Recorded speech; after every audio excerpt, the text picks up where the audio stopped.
ओडिशा के रहने वाले दीप्ति रंजन प्रधान अपने ओडिशा एडमिनिस्ट्रेटिव सर्विसेज के एग्जाम्स क्लियर करने के बाद ट्रेनिंग के लिए एक छोटे से शहर के सरकारी क्वार्टर में शिफ्ट होते हैं। चूंकि इनकी पोस्ट एक सब डिस्ट्रिक्ट मजिस्ट्रेट की थी तो गवर्नमेंट ने इनको एक हेल्पर भी प्रोवाइड किया था। वो हेल्पर रोज इन्हें सुबह 10 बजे कलेक्ट्रेट छोड़ के आता और ट्रेनिंग खत्म होने के बाद शाम को 6 बजे वापस इन्हें अपने क्वार्टर लेके आता था। पर इस पूरे ट्रेनिंग के दौरान जिस जगह पर दीप्ति रुके थे उस जगह ने अपने अंदर एक अलग ही डार्क सीक्रेट समेट रखा था और दीप्ति को बिल्कुल भी अंदाजा नहीं था कि उनकी ये ट्रेनिंग कितने बड़े नाइटमेयर का रूप लेने वाली है। फिलहाल आप दीप्ति द्वारा भेजे गए ईमेल का स्क्रीनशॉट अपने वीडियो में देख सकते हैं। वैसे ये कहानी 2006 की है, पर इस 2006 की कहानी के पीछे एक बहुत बड़ा ड्रामा है। दीप्ति जी ने ओडिशा एडमिनिस्ट्रेटिव सर्विसेज का एग्जाम 1990 में दिया था और 16 साल के बाद उसका रिजल्ट आया। तो 2006 में फाइनली इनकी पोस्टिंग आती है और वो थी ओडिशा के अंगुल शहर में। दीप्ति का नेटिव भुवनेश्वर था और अब इन्हें ओडिशा के अंगुल में शिफ्ट होना था। दीप्ति की बीवी एक टीचर है और इनका एक 6 साल का बेटा है फिलहाल। अच्छा, दीप्ति अभी रिटायर कर चुके हैं 2018 में। इनकी लास्ट पोस्टिंग थी तहसीलदार की। अच्छा, अब बैक टू 2006। दीप्ति यहाँ अंगुल शहर शिफ्ट हो चुके हैं। ओडिशा से अंगुल पहुंचने में 3-4 घंटे का टाइम लगता था उस टाइम पे, क्योंकि रोड बहुत खराब था। अंगुल शहर के कलेक्ट्रेट में इनकी ट्रेनिंग थी और जो उसका सर्किट हाउस था शहर का, वहां पर इनके रुकने की व्यवस्था की गई थी। अच्छा, उस टाइम पर इस सर्किट हाउस में 3 लोग रहते थे सिर्फ। एक तो दीप्ति, दूसरा इनका जो हेल्पर था वो, और तीसरा एक एडीएम था, एडिशनल डिस्ट्रिक्ट मजिस्ट्रेट। उनकी भी ट्रेनिंग चल रही थी तो वो भी यहीं पर रुके हुए थे, पर उनका कमरा अलग था। अब पहले 10 दिनों तक सब कुछ बहुत बढ़िया रहा, एकदम बहुत ही स्मूथली जाते थे अपने कलेक्ट्रेट, वहाँ से फिर वापस सर्किट हाउस आते थे, तो अच्छा लाइफ चल रहा था।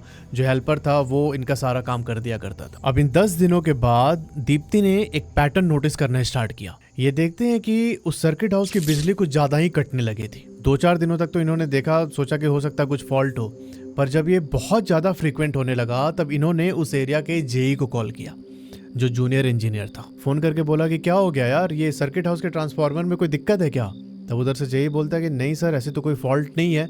अब मैं ना कल सुबह 10 बजते ही एक टेक्नीशियन को भेज दूंगा, वो चेक कर लेगा, आप चिंता मत कीजिए। अगले दिन दीप्ति कलेक्ट्रेट जाने के लिए रेडी होते हैं और रेडी होके जब ये कार के पास आए तो जो उनका हेल्पर था वो बोलता है कि सर आपका शर्ट जो है पीछे से फटा हुआ है। दीप्ति बोलते हैं ठीक है, ये बैग लो गाड़ी में रखो, मैं आता हूँ चेंज करके। ये जाते हैं अपने कमरे की तरफ। जब कमरे के पास पहुंचे तो इन्होंने देखा कि गेट पर तो ताला बंद है, उसकी चाबी भी इनके पास थी, पर उसके अलावा एक दूसरी पुरानी चाबी वहां पर पड़ी हुई है। उन्होंने सोचा कि मे भी घर के अंदर किसी कमरे के ताले का चाबी होगा, जो कि गलती से मुझसे ही बाहर छूट गया। ये उस चाबी को उठा के अपनी जेब में रख लेते हैं। ये शर्ट चेंज करके वापस गाड़ी में आके बैठते हैं और इनकी गाड़ी सर्किट हाउस से बाहर निकलने लगी। जैसे ही गाड़ी ने सर्किट हाउस के मेन गेट को क्रॉस किया, ये देखते हैं कि लेफ्ट हैंड साइड में एक ना बंगलो जैसा बना हुआ है और उस बंगलो के साइड से एक पतला रास्ता जा रहा है अंदर पीछे की तरफ। और फिर इन्होंने देखा कि उसी रास्ते पर एक औरत बैठी हुई है,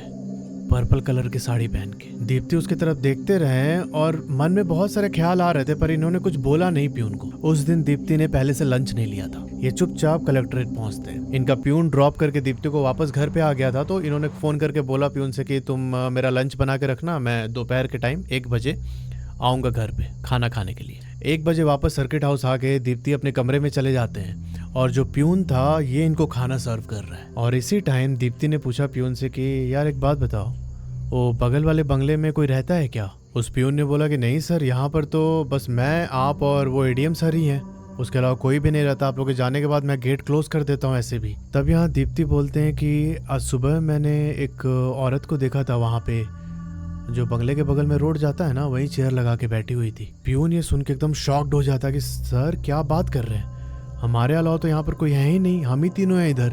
अब प्यून का रिएक्शन देख के दीप्ति ने फिर टॉपिक को आगे छेड़ा नहीं। इन्होंने बोला कि कल मेरा बेटा और मेरे वाइफ आ रहे हैं यहाँ पे, तो तुम थोड़ा सा कमरे की सफाई वगैरह कर देना। प्यून ने बोला कि ठीक है सर, आप चाबी दे के जाइएगा मुझे, और शाम को जब आप वापस आएंगे उससे पहले मैं सब कुछ क्लीन करके रखूंगा। दीप्ति प्यून को चाबी दे के लंच करने के बाद वापस कलेक्ट्रेट चले जाते हैं। शाम के 4 बजे जो प्यून था, इनका कॉल आता है दीप्ति को। ये बोलता है कि सर आप जो चाबी मुझे दे के गए थे उससे आपके कमरे का गेट जो है खुल नहीं रहा है। दीप्ति को लगा कि ये प्यून ना सफाई करने के डर से बहाना मार रहा है, ये उस समय मीटिंग में थे तो बोलते हैं कि ठीक है मैं मीटिंग में हूँ, बाद में कॉल करता हूँ तुमको। शाम के 7 बजे ट्रेनिंग खत्म होने के बाद वो प्यून आता है दीप्ति को लेने कलेक्ट्रेट, और वहां से फिर ये लोग वापस सर्किट हाउस आते हैं घर पे। दीप्ति यहाँ प्यून से चाबी लेता है और डोर खोलता है। जब इसने खोला तो एक बार में ही खुल गया। प्यून बोला कि सर मैंने तो बहुत बार ट्राई किया खोलने का पर मुझसे खुला ही नहीं। दीप्ति उसकी तरफ गुस्से से देखते हुए कमरे के अंदर चला जाता है। प्यून बोलता है कि सर आप एक काम कीजिए, जो एडीएम साहब का क्वार्टर है उसमें एक रूम खाली है, आप वहां पर आज जाके रुक जाइए, रात को आज मैं पूरा क्लीन कर दूंगा अच्छे से। दीप्ति ने पूछा कि सुरेश जी कहाँ है आज? वही सुरेश एडीएम का नाम था। तो प्यून ने बोला कि सर उनको कुछ काम आ गया था तो अपने घर गए। दीप्ति बोलते हैं कि ठीक है, ये खाना वाना खाते हैं और फिर उसके बाद ये जो एडीएम का क्वार्टर था उस क्वार्टर वाले रूम की तरफ जाते हैं सोने के लिए। रात के 10 बज रहे थे और अचानक से सर्किट हाउस का लाइट कट गया फिर से। इन्होंने कॉल किया प्यून को कि यार क्या हो गया, बार बार लाइट कट रहा है, मैं इरिटेट हो गया बहुत। तो प्यून बोलता है कि सर ये ना पिछले कुछ दिनों से ही हो रहा है, मतलब लाइट कटता तो है पर इतना ज़्यादा नहीं कटता। अच्छा, जो वो एडीएम का कमरा था ना उसके जस्ट एडजेसेंट से ही जो सर्किट हाउस के बाहर आज दीप्ति ने उस औरत को देखा था जिस बंगले में, वो बंगला दिखाई देता था। दीप्ति थोड़ी देर के बाद बेड पे लेटते हैं, ठीक है, और बेड पे लेटते ही लाइट कटी हुई है, एकदम घनघोर अंधेरा हो रखा है। और थोड़ी देर के बाद ही इनको ना दूर से किसी चीज़ के काटने की आवाज़ सुनाई देती है, जैसे वो पेड़ काटने के लिए कटर जब चलाया जाता है ना, उस कटर की आवाज़ आई दीप्ति को। ये हड़बड़ा के उठते हैं और बेड से उतर के उस आवाज़ की तरफ जाने लगे। जब ये उस एडीएम के बंगले के हॉल में पहुँचे तो जो उसकी खिड़की थी उस खिड़की से उन्होंने देखा दूसरी साइड। ये पाते हैं कि वो कटर की आवाज़ जो बाहर बंगला है उस बंगले से आ रही थी, और यहाँ पर पूरे सर्किट हाउस का लाइट कटा हुआ है लेकिन उस बंगले की ही लाइट जल रही है। दीप्ति एकदम भौचक्के होकर देखने लगेगा लाइट कैसे जल रही है। ये 7-8 सेकंड तक उस बंगले की तरफ देखते रहे हैं और उसके बाद अचानक से लाइट बंद हो जाती है उस बंगले की, और लाइट बंद होने के साथ ही वो जो कटर की आवाज़ आ रही थी वो भी बंद हो गई। अब जब कटर की आवाज़ ख़त्म हुई तब दीप्ति फिर से बेड पे सोने जाते हैं, और रात के करीब 1:30 बजे के आसपास इनकी नींद खुली। इनको वॉशरूम जाना था, जो वॉशरूम था वो हॉल के अंदर ही था। दीप्ति बेडरूम से निकल के वॉशरूम जाते हैं, और वॉशरूम से जब ये वापस हॉल में आए तो इन्होंने सोचा कि एक बार विंडो से झांक के देखते उस बंगले की तरफ। ये गए चल के बंगले के पास, कर्टन हटाया, एकदम घना अंधेरा हो रखा है, थोड़ी थोड़ी मून लाइट पड़ रही थी। ये देखते हैं कि भाई उस बंगले के कॉरिडोर में कोई बैठा हुआ है। ये रूम के अंदर जाके टॉर्च लेके आता है और टॉर्च जलाया फिर उन्होंने बंगले की तरफ, और ये देखते हैं कि भाई ये वही औरत है जो आज सुबह इनको दिखी थी, वही पर्पल साड़ी। ये टॉर्च लेके बाहर निकलते सर्किट हाउस से उस बंगले की तरफ देखने के लिए कि कौन बैठा है, और जब ये वहां पहुंचे तो वहां पर कोई भी नहीं था। यहाँ पर दीप्ति डर से एकदम थरथर आ गए। ये वापस बंगले में आते हैं। अब जैसे तैसे इन्होंने वो रात गुजारी। अब अगली सुबह संडे था। दीप्ति की वाइफ और उनका बेटा इनसे मिलने पहुंचते हैं। प्यून बोलता है कि सर मैंने आपका कमरा पूरा ठीक कर दिया, एकदम साफ सफाई कर दिया, आप वहाँ पे रह सकते हैं। पर यहाँ दीप्ति की जो वाइफ और बेटे थे, इनको वो दीप्ति का कमरा पसंद नहीं आया। मतलब ऑब्वियसली एक छोटा सा रूम दिया था गवर्नमेंट ने एक आदमी के रहने के लिए, तो इन्होंने बोला दीप्ति से कि एक काम करो, हम लोग के लिए आप एक लॉज अरेंज कर दो, हम लोग वहीं रहेंगे। या इतने छोटे कमरे में 3 लोग कैसे रहें। और आज शाम को वो एडीएम साहब भी वापस लौटने वाले थे। तब जो वो प्यून है वो बोलता है कि सर वो सर्किट हाउस के गेट के पास जो बंगला है उसको मैं साफ कर देता हूँ, अंदर मतलब प्रॉपर वहाँ पे बेडरूम है, सारी फैसिलिटी है, दिक्कत नहीं होगी मैडम को। अब दीप्ति ने कल रात जो एक्सपीरियंस किया था उसे डर तो बहुत ज्यादा लग रहा था, पर फिर भी ये हिम्मत बना के बोलता है कि ठीक है कर दो साफ। अब लॉज वगैरह अरेंज करने से तो बेहतर ही था कि ये अपने पास ही रखे उनको। 1 घंटे में वो प्यून पूरा वो बंगलो साफ कर देता है, और फिर दीप्ति के वाइफ और बेटे का सामान उठा के इसने बंगलों में रख दिया। ये सेम बंगला था जहाँ पर दीप्ति ने उस औरत को स्पॉट किया था। अब सुनना भाई आगे क्या होता है। अच्छा, जब दीप्ति यहाँ पर भुवनेश्वर से शिफ्ट हुए थे तो अपने साथ जो इनके मोटरसाइकिल थे वो भी लेके आए थे। तो उस रात को बंगले के अंदर सबको शिफ्ट कराने के बाद जो ये प्यून है ये बोलता है दीप्ति से कि सर मेरे को थोड़ा घर जाना था, कुछ काम है, कल मैं सुबह सुबह जल्दी आ जाऊंगा। उस प्यून का घर सर्किट हाउस से 40 किलोमीटर दूर था। दीप्ति उसे अपने बाइक की चाबी देता है, बोलता है कि ठीक है कल सुबह जल्दी आ जाना ऑफिस जाने से पहले। प्यून थैंक यू बोल के चुपचाप अपने घर चला जाता है। अच्छा, यहाँ एक चीज और होता है। जब दीप्ति के वाइफ और बेटे यहाँ पर पहुंचे थे तो ऑब्वियसली वाइफ ने देखा कि यहाँ पर ये कमरा इतना छोटा है और हमें दूसरी जगह शिफ्ट करना पड़ेगा, तो ये ना बहुत चिढ़ गई थी उस समय, और इनकी दीप्ति से थोड़ी सी ऐसे बहस हो जाती है। ठीक है, खैर अभी रात के टाइम जो उस बंगले का डाइनिंग हॉल था वहाँ पे बैठ के सब लोग डिनर करते हैं, और डिनर करने के बाद जो दीप्ति है ये एक कमरे में चला जाता है सोने, और इनकी जो वाइफ और बेटे हैं वो एक कमरे में सो रहे थे। दीप्ति बताते हैं कि थोड़ी देर टीवी देखने के बाद मैं अपनी बेड पर लेट जाता हूँ। अच्छा, जैसे ये लेटे हुए थे वो पोजीशन समझना एक बार। ये जो कमरे की वॉल थी उसकी तरफ ऐसे मुंह करके लेटे हुए थे, जो गेट है कमरे का इनके बैक साइड पे। रात के कोई 12 बज रहे हैं। दीप्ति को हल्की सी ही नींद आई थी सिर्फ, और तभी इनको एहसास होता है कि भाई साहब कोई इनके साथ बेड पे लेटा है। ये अपना गर्दन बुढ़ा के पीछे देखते हैं और पाया कि कोई भी नहीं है, बेड तो खाली है, इनके अलावा कोई नहीं है दूसरा बेड पे। इस समय कमरे में लाइट भी नहीं है, एकदम अंधेरा और पिन ड्रॉप साइलेंस हो रखा है। दीप्ति फिर से आंख बंद करके सोने की कोशिश करते हैं, और इसी बीच कमरे में रखा एक फोटो फ्रेम नीचे जमीन पे गिरता है। ये हड़बड़ा के उठे एकदम डर के मारे। ये अपने बेड से नीचे उतरते हैं उस फोटो फ्रेम को उठाने के लिए, और जब ये फोटो फ्रेम उठा रहे थे तब दीप्ति बताते हैं कि उस टाइम पे एक ठंडी लहर का झोंका मेरे स्किन को टच करते हुए पार हुआ। इन्होंने तुरंत वो फोटो फ्रेम उठा के रखा टेबल पे और चुपचाप फिर से वापस बेड पे आ गए सोने के लिए। इनको अंदर से बहुत डर भी लग रहा था। आंख बंद करके ऐसे लेटे हुए दीप्ति को कोई 1 घंटे हुए थे, और फिर दीप्ति की नींद टूटती है। इसे दोबारा एहसास हुआ कि मेरे पीछे कोई लेटा हुआ है, पर इस टाइम बेड के नीचे से ऐसे ना स्क्रैच करने की आवाज आने लगी थी दीप्ति को। ये भाई बहुत ज्यादा डर गया। दीप्ति यहाँ पर डरते हुए आंख खोलता है, और जो उसके पास टॉर्च थी वो टॉर्च लेके ये भाई साहब अपने बेड के नीचे झांकते हैं, और जो दीप्ति ने देखा ना भाई, इसका खून पूरा पानी हो गया। ये देखता है कि वहाँ पर एक औरत बिल्कुल रेस्ट पोजीशन में ऐसे लेटे हुई है, और दीप्ति की तरफ देख के बहुत कनिंग से स्माइल दे रही थी। उसके मुंह पे पूरा ब्लड लगा था, और उसके ऊपर छाती पे एक 10 महीने का बच्चा था। उस बच्चे का जो कमर के नीचे वाला पोर्शन था वो पूरा कटा हुआ। अधकटे शरीर का बच्चा वो अपने ऊपर चिपका के दीप्ति की तरफ देखे जा रही है एकदम। अब यहाँ पर दीप्ति चीखते हुए आवाज लगाते अपनी बीवी को, और कमरे से बाहर निकल गया। इनकी बीवी और बेटा दोनों आते इनके पास। तब दीप्ति ने सारी बात बताई। तब इनकी बीवी बोलती है कि ये भूत फूत कुछ नहीं होता, तुम्हारी गलतफहमी है, इतना काम करते हो, दिमाग को रेस्ट देते नहीं हो, तो यही सब दिखेगा। पर दीप्ति की हिम्मत नहीं हुई दोबारा उस रूम में जाके सोने की। ये सब लोग एक कमरे में ही सो जाते हैं। अब अगली सुबह जब वो प्यून आया तब दीप्ति ने उसे भी सारी बात बताई। तब प्यून भी बोलता है कि सर आपकी गलतफहमी है, हमने आज तक ऐसा कुछ भी फेस नहीं किया इधर। दीप्ति को भी लगने लगा कि ठीक है, मे भी मैंने ऐसे कुछ सपना अपना देखा होगा। ये बात को इग्नोर करके अपने ऑफिस चला जाता है। दोपहर के 3 बजे के आसपास दीप्ति की जो बीवी थी ये कॉल करती है इसे। कॉल करके पूछती है कि सुनो तुम बंगलो कब तक आओगे। तब दीप्ति पूछता है कि क्या हुआ। उसकी बीवी जो है बहुत डरी हुई थी। वो बोलती है कि मुझे ना डाइनिंग एरिया से किसी चीज़ के काटने की आवाज़ आ रही है, बहुत डर लग रहा है अजीब तरीके से।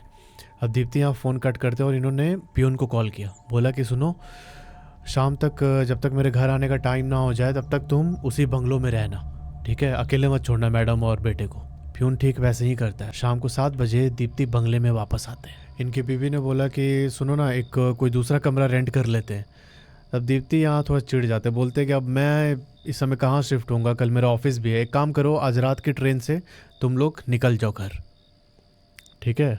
जो बंटी है इसके क्लासेस भी हैं, तो तुम लोग जाओ वहीं पे रहना आराम से, मुझे यहाँ पे वैसे भी कुछ ज़्यादा ठीक नहीं लग रहा है। बहुत समझाने बुझाने के बाद दीप्ति की वाइफ और उनके बेटे ये दोनों वापस भुवनेश्वर चले जाते हैं। अब शाम को उनको ट्रेन में बैठाने के बाद दीप्ति जब वापस आते हैं तो उन्होंने रविंदर को बोला कि यार कुछ अच्छा बनाओ खाने के लिए।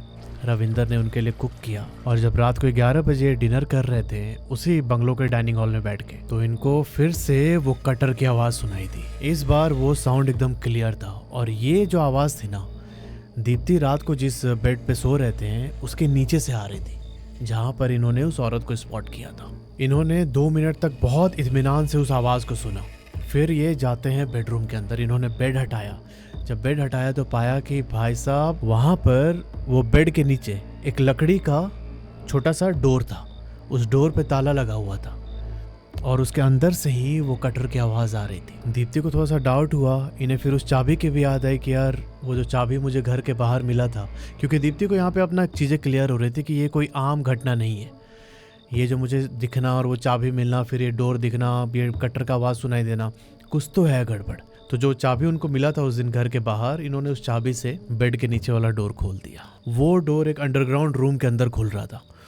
दीप्ति उतर के रूम के अंदर जाते इन्होंने देखा कि वहाँ पर बहुत सारे पुराने सोफे, फिर बेड और टीवी, ये सब पड़ा हुआ है, एकदम कबाड़ वाला सामान। भाई साहब ये उस कमरे के अंदर चलते गए और जब बिल्कुल एंड में पहुंचा ना दीप्ति, तो ये देखता है कि सामने 2 स्केलेटन है, एक बड़ा स्केलेटन और एक छोटा सा बच्चे का।